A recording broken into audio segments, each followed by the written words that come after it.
Well, hello again, everyone. It's Chris Rubio, very much in need of a shave and probably a shower and perhaps even a clue. Um, Therapy. We all need therapy. I'll get to the details of that in just a second. There is no question that our country is certainly in a state of extremes, political extremes, social extremes, cultural extremes. We're doing something that I've mentioned before. This is not a word I've made up, but it's very true. It's called catastrophizing. It's making things and situations worse than they actually are, making us feel as if things are worse than they actually are. There's a great expression. See the problem as it is, but not worse than it is. That bears repeating. See the problem as it is, but not worse than it is.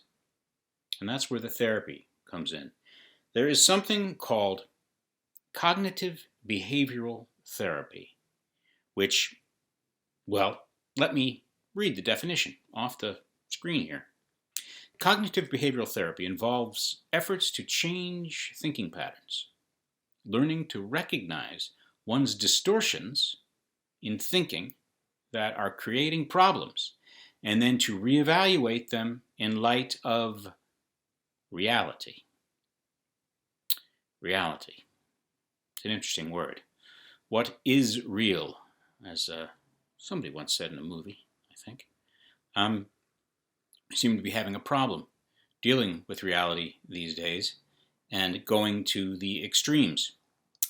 So, how would we use cognitive behavioral therapy in our culture? Okay, the president, Joe Biden. Whether you like him or don't like him, the rhetoric and propaganda on the right is he's tearing the whole country down. Tearing the whole country down. Sounds terrible. Sounds like a catastrophe. What does it mean? I don't know. But it sounds terrible and it feels terrible. In reality, is he perhaps, I don't know, spending money on things that you don't agree with, or believes things that you don't agree with, or has policies that you don't agree with? Okay, but is he tearing the whole country down? Donald Trump. Oh boy, Donald Trump. Just a short time ago, the rhetoric, propaganda on the left was, we're going to lose our democracy. We're going to lose our democracy. Right? Sounds terrible. Sounds like a catastrophe, losing our democracy. Well, let's look at the facts. Lunatics broke into the Capitol on January 6th and the QAnon crazies tried to somehow wave their hands and make Trump the president again. But Trump did leave office. Democracy pretty much worked. All the stop the steal stuff, even he's not talking about it anymore because he knows it, wasn't true. So we didn't lose our democracy, but boy, on the left there, we're going to lose our democracy. Sounds terrible, makes people feel really scared. Is it true? Well, we didn't lose it. Let me see. Climate change. Climate change. There's a good one. The world's going to end. We're gonna destroy the planet. Sorry, we're going to destroy the planet. Okay, that sounds like a catastrophe. Destroying the planet. Well, that would probably hurt momentarily. Are we going to destroy the planet, or are we going to? Well, the climate's most likely going to get warmer, and already starting to do so as a result of fossil fuels. How severe it's going to be over time, we don't know.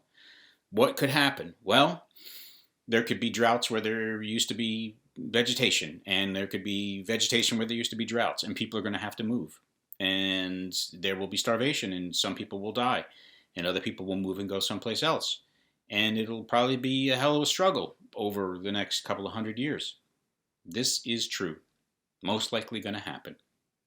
But are we going to destroy the planet? Are we all going to die? I don't think so.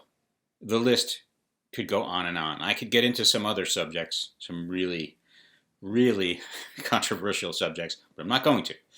I'm only going to say, I think I've shown some of these examples, that there is how people feel about things, and then there is the actual, tangible, objective reality. And cognitive behavioral therapy might help us all connect our feelings to the reality of the situation, and perhaps, maybe, live happier lives. Or if not happier, then maybe a bit more calm, and perhaps just a tiny bit less extreme. So as always, I'm Chris Rubio, asking you please think it over.